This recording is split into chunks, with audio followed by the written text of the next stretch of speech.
أنا اسمي أيمن. أنا مؤمن. ودي قصتي. لما كنت طفل صغير عمري ما فوتت مدارس أحد. لما كان عندي 12 سنة قبلت يسوع المسيح كمخلص بدون شك. ده كان أهم قرار في حياتي. ده أثر على حياتي بعدين. ما تفهمنيش غلط. غلطت غلطات بسيطة. حبيت بنت واحدة بس. هي واحدة بس. أنا كنت شاب في الجامعة زي كل الشباب. الجامعة كانت وقت صعب، بس انتظمت في الكنيسة بعدها بدافع الحب والالتزام. اتجوزت واحدة جميلة، هي زوجة رائعة. الحياة حلوة. أنا عندي بيت وولدين،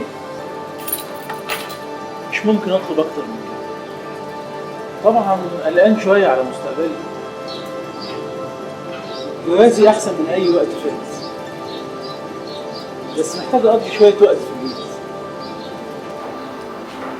كل حاجة تمام. أنا عندي إيمان بالله، علشان كده هتلاقيني بتكلم عنه كتير. أنا لازم أتكلم عنه. ما تقلقش عليا. إلهي حي وحقيقي. إلهي حي وحقيقي.